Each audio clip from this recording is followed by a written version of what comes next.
जय हिंद। सभी को राम राम। मैं सुमित सिंह, आदरणीय तिलकधारी सिंह का पौत्र और समादरणीय श्री छोटेलाल सिंह का पुत्र, आप तमाम हाजीपुर पंचायत और मैं ग्रामवासियों को मैं पुनः चरण वंदन, चरण स्पर्श करता हूँ।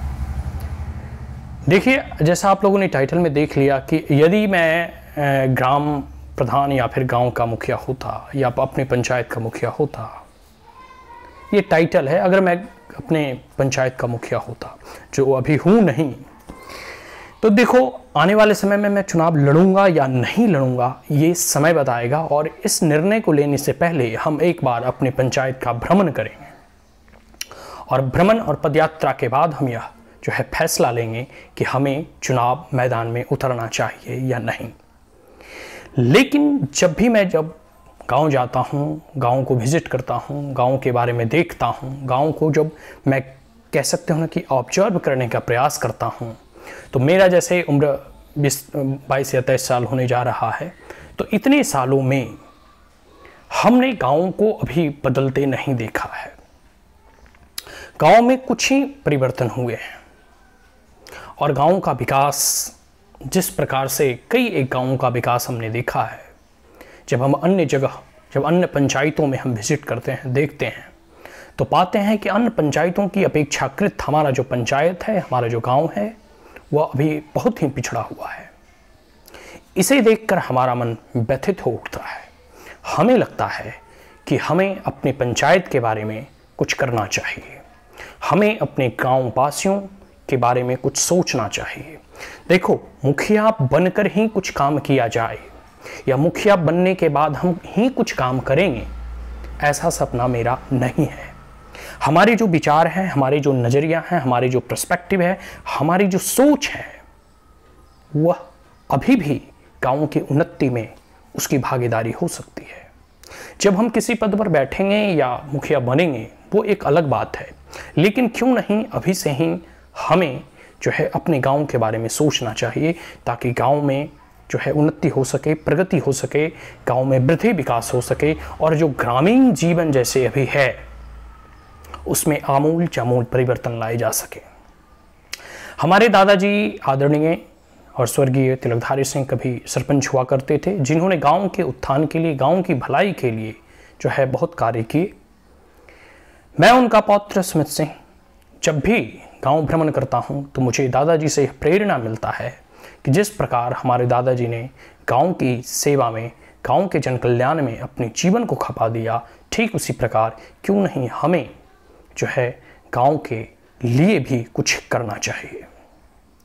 अब जैसे अगर आप गांव जाओगे तो आपको कुछ समस्याएं, जैसे कुछ चीज़ें परिवर्तित हुई हैं अभी वर्तमान बीजेपी गवर्नमेंट के द्वारा या सरकार के द्वारा। समय कह सकते हो ना कि परिवर्तन समय के साथ धीरे धीरे होता है, लेकिन जो परिवर्तन होने चाहिए वो परिवर्तन दिखाई नहीं देता है।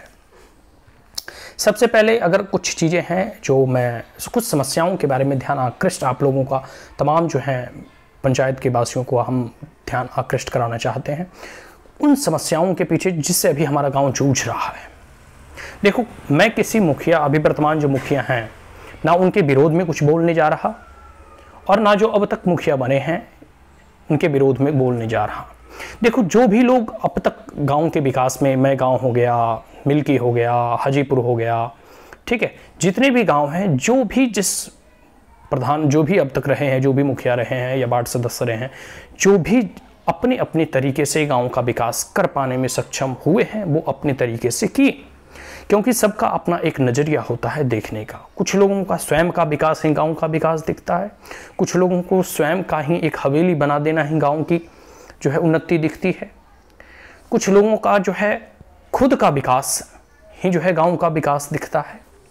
तो सबके अपने अपने नज़रिया हैं। मैं किन्हीं के विरोध में बोलने नहीं जा रहा, मैं बस यहाँ इस बातों को रखूँगा कि आखिर हमारे विचार क्या हैं, हम गाँव के बारे में या हाजीपुर पंचायत के बारे में या मैं के बारे में हम क्या सोचते हैं, हमारा नजरिया क्या है, और हमारा जो कह सकते हैं एक प्रकार से जो पॉलिटिकल पार्टी मैनिफेस्टो निकालती है, तो हमारे मैनिफेस्टो में क्या होना चाहिए या हम किन किन बिंदुओं को ध्यान में रखकर या किन किन चीज़ों को ध्यान में रखते हुए हम गांव का विकास कर सकते हैं, या फिर हमारा विजन क्या है, हमारा मिशन क्या है गांव को लेकर, गांव के प्रगति को लेकर, गांव के डेवलपमेंट को लेकर, गांव के एजुकेशन को लेकर, गांव के हेल्थ और स्वास्थ्य को लेकर, गांव की शिक्षा को लेकर, गांव के कृषि को लेकर, गांव के पशुपालन बाड़ी को लेकर, गांव के कह सकते हो कि किस प्रकार से ऑल राउंड बच्चों का डेवलपमेंट हो सके, किस प्रकार से महिलाओं का विकास हो सके, हमारा नज़रिया क्या है वृद्धजनों के लिए, हमारे नज़रिया क्या है वहाँ का जो रिलीजियस टेम्पल और मोनूमेंट्स हैं उसके विकास के लिए, हमारा नज़रिया क्या है गाँव का कम्युनिटी सेंटर बनाने के लिए, हमारा नज़रिया क्या है पूरे के पूरे गांव का जो रिवर सिस्टम है, जो कैनाल सिस्टम है उसके विकास के लिए। तो इस नज़रियों को हम अपने जो है जनता के सामने, अपने गाँव वासियों के सामने जो है रखने का प्रयास करेंगे कुछ। लेकिन इससे पहले हम जैसे अभी इसके बाद मैं कई एक जो है अपने बातों को रखने के लिए वीडियो बनाऊंगा। इस वीडियो में हम कुछ समस्याओं के ऊपर जो है आपका ध्यान आकर्षित कराना चाहते हैं। तो सबसे पहली जो समस्या है वह समस्या है बेरोजगारी की। आपको विश्वास नहीं होगा कि गांव के आधे से अधिक लोग जो है पलायन पे रहते हैं, दूसरे राज्यों में जाकर काम करते हैं, दूसरे राज्यों में जाकर जो है कह सकते हो कि रोजगार की तलाश में अपने बीवी बच्चों को, घर परिवार को सब वहीं छोड़कर जो है दूसरे जगह जाकर कमाते हैं। तो सबसे बड़ी समस्या है तो वह है कुछ बेरोजगारी की समस्या। कृषि से हम, खेती बाड़ी से सिर्फ हम अपना जो कह सकते हैं जीव को उपार्जन कर सकते हैं। भोजन तो चल जाएगा, दाल भात चोखा चटनी चल जाएगा, लेकिन उससे बच्चों के अच्छे स्वास्थ्य, अच्छी शिक्षा हम नहीं दे पाएंगे, क्योंकि जैसे जैसे परिवार और आगे बढ़ रहा है, खेतों की जो कह सकते हो कि एक लिमिट होती है, वो रबड़ होता नहीं कि फैलता है, वो एक लिमिट के साथ जो है घटते जाता है। बंटवारा के बाद धीरे धीरे जमीन वगैरह और कमते जाती है। तो उससे जीव को उपार्जन तो हो सकता है, लेकिन उन्नति और विकास नहीं हो सकता। और यही उन्नति विकास के लिए जो है लोग जो है गाँवों से छोड़कर शहर पलायन को चले जाते हैं। तो पलायन सबसे बड़ी समस्या है, और जब तक गांव में रोजगार नहीं होगा तब तक यह पलायन चलते रहेगा। गांव में कुछ जैसे है, गगन भैया वगैरह देखो मुर्गी पालन वगैरह, पशुपालन वगैरह पे जो है ध्यान दे रहे हैं, लेकिन वो एक ऐसा एग्जाम्पल है, वो पूरा मूवमेंट नहीं बना है, उसे सब लोगों को रोजगार मिलेगा ये मूवमेंट नहीं बनकर आया है।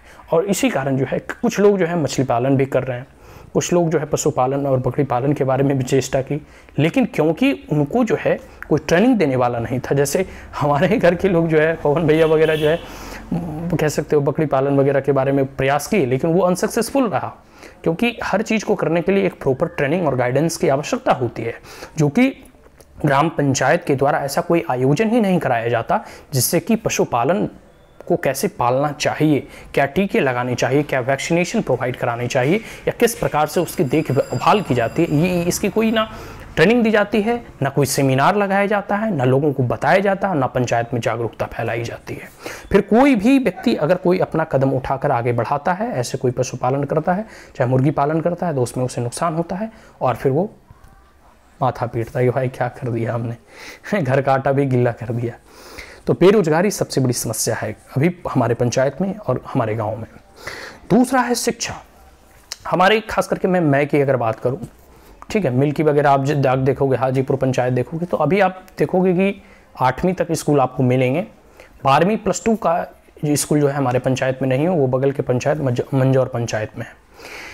इतना बड़ा पंचायत होने के बावजूद भी हमारे अभी पंचायत में +2 लेवल का कोई स्कूल है नहीं। और जो खास करके मैं की बात कर रहा हूँ, ठीक है, तो मैं में 2 स्कूल है, एक पुरानिया वाला स्कूल और एक बड़का स्कूल जो 8वीं तक है और एक 5वीं तक है। इन दोनों स्कूल में भी प्रॉपर इंफ्रास्ट्रक्चर डेवलप्ड नहीं है। जो क्लास की व्यवस्था होनी चाहिए, अगर कह सकते हो कि मिडिल स्कूल में देखोगे तो वहाँ तो है, लेकिन नंबर ऑफ शिक्षकों की संख्या बहुत कम है। और इसके साथ साथ जब से यह इंग्लिश मीडियम का एक दौर चला है, तो जो नंबर ऑफ शिक्षक तो कम ही है, साथ साथ जो इंफ्रास्ट्रक्चर डेवलपमेंट एक स्कूल में होना चाहिए, या फिर जो कह सकते हो ना कि अगर आप प्राइमरी स्कूल की बात करो, ये प्राथमिक स्कूल जो ओरानी में है, ठीक है, तो वहाँ जो है उस खैरा के नाम से भी वो जाना जाता है, तो वहाँ जो है कह सकते हो ना कि 2 कमरे नीचे 2 ऊपर एक जो है प्रधानाध्यापक कक्ष है। तो एक प्रकार से नंबर ऑफ टीचर 5 होने चाहिए, लेकिन वहाँ 1 और 2 ही हैं। तो इस चीज़ को देखते हुए कि कैसे मैनेज करते होंगे टीचर, वो अपने हिसाब से देखते होंगे, लेकिन इसकी भी व्यवस्था पंचायत के द्वारा नहीं की जाती है। और साथ साथ अगर पंचायत जो कह सकते हो ना कि एक प्रयास करे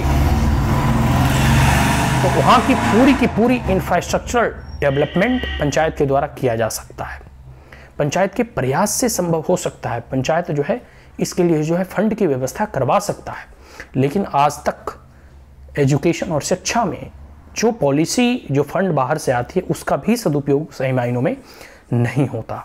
ठीक है, अब अगली अगर बात करूं तो सबसे बड़ी बात है कि अब देखो पिछले की अपेक्षाकृत अभी जो है बिजली और पानी की सुविधा जो है उपलब्ध करा दी या मतलब जा चुका है, लेकिन आप अगर गौर करोगे तो जो नल जल योजना का प्रावधान है, तो या तो वो दिन भर चलता है या फिर जो 1-2 घंटा कहीं कहीं चलता है, तो कहीं कहीं पानी जो है पहुंचती है, लेकिन जो घर एलिवेटेड है, जो हल्का ऊंचाई पर है, वहाँ तक पानी की उपलब्धता नहीं हो पाती है, वहाँ तक पानी नहीं पहुँच पाता है।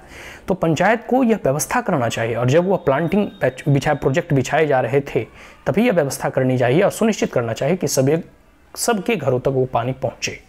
ठीक है, लेकिन ऐसी व्यवस्था नहीं की गई। इससे और इसके बाद जब अधिक पानी क्या कह सकते हैं दुरुपयोग हो, इससे भी पंचायत को बचना होगा, और इसके लिए भी पंचायत को उचित प्रावधान करने चाहिए थे कि सब में टूटी लगना चाहिए था। ऐसे नहीं पानी जो है बेस्ट हो रहा है, सबको ये जागरूकता फैलानी चाहिए थी, सबके के साथ ये सभा मीटिंग करनी चाहिए थी कि भाई अगर पानी आपने भर लिया है, जितनी आपकी उपयोगिता है, अगर उपयोग कर लिया है, उसके बाद उसको बंद कर दें, क्योंकि अगर आप बंद करेंगे तो फिर जो ऊपर वगैरह में जो घर हैं वहाँ तक पानी पहुँच पाएगा और पानी जो है व्यर्थ भी नहीं बहेगा।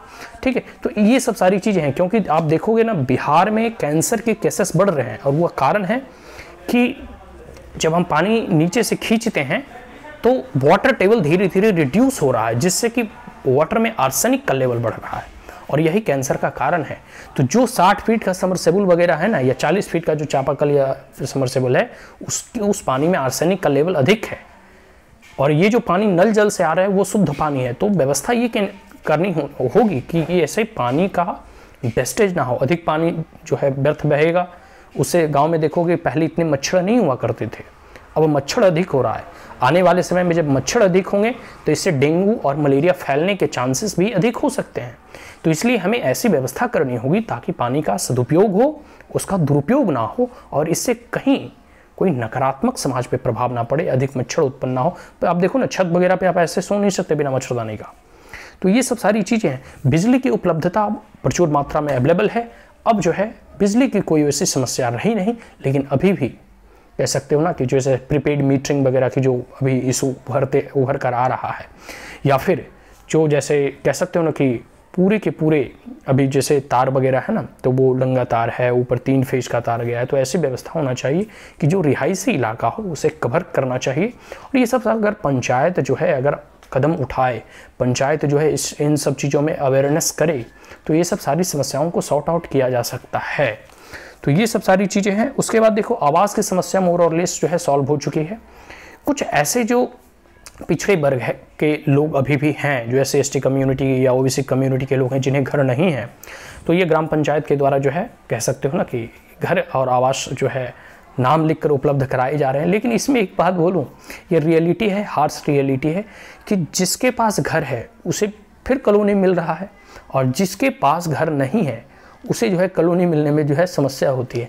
आप देखोगे फिर इसमें जो है करप्शन भी बहुत है। हालांकि पैसा डायरेक्ट बेनिफिट ट्रांसफ़र के जरिए आता है, लेकिन इसमें जो भी मुखिया सरपंच या फिर पंच होते हैं उनका एक कमीशन फिक्स है कि आपको जो है 10-10 हज़ार तीनों इंस्टॉलमेंट में देना है। और ये जो है मतलब अगर आप जो है कह सकते हो ना कि जब कई लोगों से पूछोगे तो वाले कोई बोलेगा भाई हमने 30,000 दिया, कोई ने बोले हमने 25 दिया, कोई ने बोले कि हमने जो है 40,000 दिए।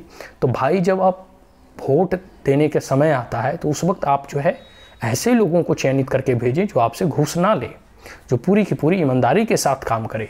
ठीक है, तो अगर आप जो है कह सकते हो ना कि 5500 रुपया लेके वोट देंगे, ये देखो हार्श रियलिटी है। 5500 रुपया लेके जो आपको बरगलाने का प्रयास कर रहा है वोट के समय, अगर 5500 रुपया को बांट रहा है, और ऐसे लोगों को वोट अगर आप देकर जिताते हैं तो स्वाभाविक सी बात है जो आपको पैसा दे के जो वोट लिया है तो जीतने और मुखिया बनने के बाद जो है वो पैसा तो आपसे वसूलेगा ही। तो प्रत्यक्ष या अप्रत्यक्ष रूप से ऐसे करप्शन चल रहे हैं, इसको अब हटाना होगा। अब समय आ गया है कि एक ईमानदार, एक निष्पक्ष कर्तव्यनिष्ठ ऐसे प्रधान और मुखिया का चयन करें जो आपके लिए काम करे, आपकी उन्नति के लिए काम करे, ना कि अपनी उन्नति के लिए और अपनी हवेली बनाए। ठीक है। अब जैसे ये सड़क की समस्या, अब जैसे देखो एक समय था कि बारसलीगंज वगैरह जाने में जो है बहुत ही जो है उबड़ खाबड़ रोड हुआ करता था। अब जो है बारसलीगंज का रोड तो अच्छा हो गया है, लेकिन मैं गांव से मैमोर जाने का जो सड़क है उसकी स्थिति ठीक नहीं है। उसकी रिपेयरिंग वगैरह की भी फंडिंग आती है, लेकिन ग्राम पंचायत और ग्राम वासियों की इतनी जागरूकता नहीं रहती है कि जो कि पंच वगैरह को यह विवश कर सके कि भाई आप सड़क का निर्माण करवाओ। जब भी मुखिया वगैरह आता है उसे पूछिए कि भाई इस सड़क का निर्माण क्यों नहीं हो रहा, इतना इस सड़क में हिचकोले क्यों मारे जा रहे हैं। तो ये सब सारी चीज़ें हैं। देखो जब रेलवे वगैरह का जो है ट्रैक बिछ रहा था तो उसमें पैन वगैरह की तो खुदाई हो चुकी है, नदी वगैरह की भी खुदाई हो चुकी है, लेकिन गांव में जितने भी अभी जो है कह सकते हो कि लेक वगैरह हैं, जो पैन वगैरह है, उसमें पानी किस प्रकार से संरक्षित किया जाना चाहिए, या फिर जो भी सरकारी ज़मीनें अभी हैं या फिर जो कभी अतीत में जो है लेक वगैरह रहा है, ठीक है, पॉन्ड वगैरह रहे हैं, उसे और किस प्रकार से खुदाई करके उसमें पानी संरक्षित किया जाए ताकि वाटर टेबल भी बढ़े, ठीक है, जल स्तर भी और ऊपर उठे, और साथ साथ जो अगल बगल का खेत है ना वहाँ पानी की भी उपलब्धता हो सके। हमारे गांव में देखो 2-3 ट्यूबवेल था, एक ट्यूबवेल जो आगे निमियातर है निमियातर वाला ट्यूबवेल भी ख़राब है, उसकी भी व्यवस्था जो है ग्राम पंचायत के द्वारा नहीं किया जा रहा है, मुखिया के द्वारा नहीं किया जा रहा। 1-2 बार रिपेयरिंग भी हुआ तो उसकी जो है घटम घटोल पैसा हो गया, करप्शन में ही चला गया है। तो अब जैसे एक ट्यूबवेल इधर है, एक ट्यूबवेल उधर है, एक ट्यूबवेल उधर है, तो जो भी 2-3 ट्यूबवेल है उस ट्यूबवेल को पुनः जीवित करने का प्रयास किया जाना चाहिए, ताकि जैसे जैसे छोटकी बागी हो गया वहाँ जो है सब्जी वगैरह रोपा जा सके, गर्मियों के दिनों में भी लालमी कद्दू ये सब चीज़ रोपा जा सके। आपको बिलीव नहीं होगा कि धान गेहूं से अधिक फायदा सब्जी में है। अगर अच्छी पानी की व्यवस्था कर दी जाए और गांव वासियों को यह कहा जाए, उसे प्रोत्साहित किया जाए, एक मास मूवमेंट बनाया जाए कि क्यों ना हम सब्जी की खेती करें, तो शायद मुनाफा अधिक हो सकता है। फिर उसे बारसलीगंज या नवादा के मार्केट में बेचें। आप जो कद्दू वगैरह यहाँ घर में फ्री में खाते हैं वही जो है कद्दू और परोरा बारसलीगंज से खरीदिए तो आपको कितना महंगा देगा। तो क्यों ना मतलब एक गांव के स्तर पर, पंचायत के स्तर पर ऐसे देखो, लोगों को जो है ना जागरूकता फैलाना बहुत जरूरी है। सबसे एक कमी हम जो गांव में देखते हैं वो सभा और समिति का आयोजन का ना होना, जबकि महात्मा गांधी का जो सपना था ग्राम स्वराज्य का, ठीक है, और ये जो 73rd कॉन्स्टिट्यूशनल अमेंडमेंट के तहत 73वां जो है कह सकते हो संवैधानिक संशोधन के तहत, और 74वां भी, क्योंकि 74वां जो है 74th कॉन्स्टिट्यूशनल अमेंडमेंट जो है टाउन और सिटी के लिए है, लेकिन ग्राम पंचायत के लिए 73वां जो है संवैधानिक संशोधन के जरिए जो है ये व्यवस्था किया गया कि गांव के स्तर पे प्लानिंग होगा, गांव के स्तर पर जो है सभा समिति का आयोजन होगा, कम से कम महीना में तो एक बार होना चाहिए, कि पता तो चले गांव वासियों को, आप खुलेआम बताएं कि भाई इसको जो है आवास योजना आवंटन किया गया है, इसे आवास मिलेगा, इसे जो है पशुपालन बाड़ी बनाने के लिए जो है शेड मिलेंगे, ठीक है, इसकी व्यवस्था ग्राम पंचायत कर रही है। तो गुप्त रूप से सब काम हो जाता है, ठीक है गुप्त रूप से सब काम हो जाता है, इसीलिए कोई काम जो है सही तरीके से नहीं होता है, क्योंकि जब तक सभा समिति का आयोजन नहीं होगा तब तक लोगों को सही इन्फॉर्मेशन नहीं मिलेगा, जागरूकता कैसे फैलेगी। लेकिन जागरूकता इसलिए नहीं फैलाई जाती है ताकि मोटा रकम बैकडोर से वो लेते हैं। तो ये सब सारी चीज़ें आप देखोगे तो पूरे के पूरे ग्राम पंचायत में, हाजीपुर पंचायत में जितनी भी फंडिंग वगैरह आती है, जितने भी कह सकते हो कि कार्य और प्रोजेक्ट ठेका वगैरह दिए जाते हैं, किसी की भी सोशल मॉनिटरिंग नहीं होती, और जिस चीज़ की सोशल मॉनिटरिंग नहीं होती वो कार्य किस रूप में सही तरीके से हो पाएगा या नहीं हो पाएगा ये तो आने वाला जो है जनता ही बताता है, आने वाला समय ही बताता है। कि जो कह सकते हो कि कह सकते हो सड़क एक तरफ से बनता है 4-5 साल के बाद उखड़ जाता है। तो जब तक सोशल मॉनिटरिंग नहीं होगी, लोगों की जागरूकता नहीं होगी, जब तक लोग प्रश्न नहीं पूछेंगे, तब तक व्यवस्था यूं ही की यूं ही जो है चरमराती रहेगी। और सभा का आयोजन होना जरूरी है, क्योंकि सभा का आयोजन होगा तभी आप जो है मुखिया प्रधान को और पंच को अकाउंटेबल बना सकते हैं, उससे पूछ सकते हैं कि भाई नाली की जो ये दुर्दशा है ये कब सुधरेगी। आखिर आप पंच या फिर सरपंच या फिर मुखिया बने हो किस लिए हैं? पानी से जो इतना मच्छर फैल रहा है तो इसकी अच्छी प्रकार से जागरूकता फैलाएं लोगों में। देखो, लोग एक बार में बदल जाएंगे यह आवश्यक नहीं है, लेकिन लोगों में यह जागरूकता बराबर जो है फैलाते रहना चाहिए, उनमें जो है अवेयरनेस क्रिएट करते रहना चाहिए, ठीक है। फिर कृषि, हम सबसे अंतिम टॉपिक जो है कृषि के ऊपर बात करेंगे। कृषि बहुत इम्पॉर्टेंट टॉपिक है, खेती और बाड़ी।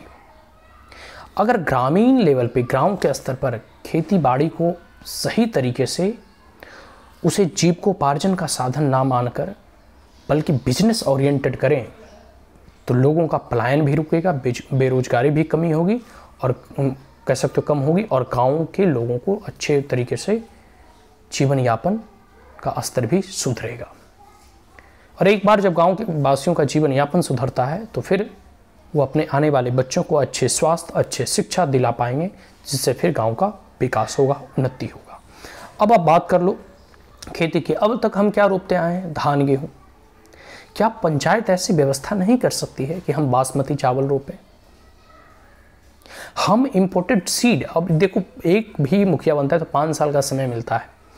कुछ पैसा अगर खर्च करके हाई एल्डिंग वेराइटी सीड अगर लाया जाए जो अधिक उत्पादन करता हो, कम पानी लेता हो।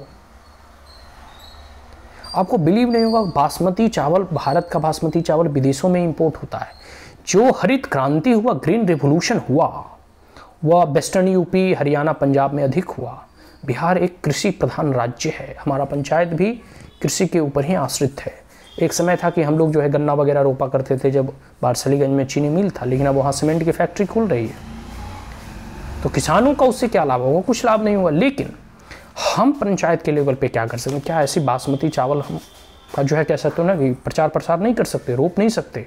पहले हम एक कट्ठे से ही शुरुआत करते हैं, 10 धूर से ही हम शुरुआत करते हैं। अगले साल और अधिक फसल होगा तो उसी बीज से हम दोबारा जो है अपने खेतों में लगाएंगे।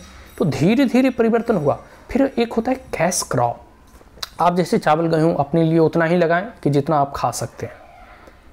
चावल गेहूँ बेच के जो है आपको अधिक प्रॉफिट नहीं हो, आप कैश क्रॉप लगाएं, कमर्शियल क्रॉप लगाएं। ऐसे फसल लगाएं जिससे कि आप बेचकर अधिक मुनाफा कमा सकते हैं। तो ये सब जो है पंचायत के स्तर पर ये जागरूकता फैलाकर किया जा सकता है। आप तारबूज, खारबूज वगैरह खरीदने जाते हैं मार्केट में, कितना महंगा मिलता है? क्या ऐसी फसलों का नहीं रोपा जा सकता? देखो एक जो है ना एक्सपेरिमेंट करना ही होगा गांव के स्तर पर, ठीक है। आप जैसे पशु पालन के बारे में बात कर रहा हूँ, देखो गुजरात वगैरह ना, वहाँ तो इंडस्ट्री फैक्ट्री है ही है, जो बिहार से गुजरात जाते हैं कमाने उनको मालूम ही है। लेकिन साथ साथ देखो दूध उद्योग में भी बहुत डेवलप्ड है। आपको अमूल प्रोडक्ट के बारे में पता ही होगा ना, गुजरात का ही है, पूरी दुनिया अमूल प्रोडक्ट का नाम जानती है। हम खेती कर रहे हैं और बाड़ी को भूल गए। अपने साथ साथ पशुधन भी रखें, और पशुधन रखें ठीक है, 1-2 नहीं रखें तो 10-15 रखें। हमारे एक जो है विवेकानंद में जब हम पढ़ते थे तो हमारे एक हमसे सीनियर ही थे, 2-3 क्लास सीनियर थे, एक जन्मेजय नाम है। तो जन्मेजय भैया का जो है पिताजी जो देखो कैसे मतलब पशुपालन करके जो है उतनी विकास कर रहे हैं, उन्नति कर रहे हैं। तो ऐसे आप एक उदाहरण ले सकते हो। तो अगर एक व्यक्ति ऐसा कर सकता है तो क्या हम एक प्रॉपर ट्रेनिंग की व्यवस्था नहीं करवा सकते? क्या किसानों में यह जागरूकता नहीं फैला सकते क्या कि देखो इस स्तर पर इनके द्वारा यह काम किया जा रहा है, इससे इतना मुनाफा कमाया जा रहा है। अब आप अगर कोऑपरेटिव डेयरी फार्मिंग की बात करूं तो गांव के स्तर पर ये व्यवस्थाएं शुरू की जा सकती है। मछली पालन हो गया, ठीक, बहुत ही मतलब सामान्य सा काम है। इस पर अगर किया जाए तो 1-2 कट्ठे में जितने धान गेहूं से आप प्रॉफिट कमाते हो उससे कई गुना, 4 गुना अधिक आप मछली पालन से कमाएंगे।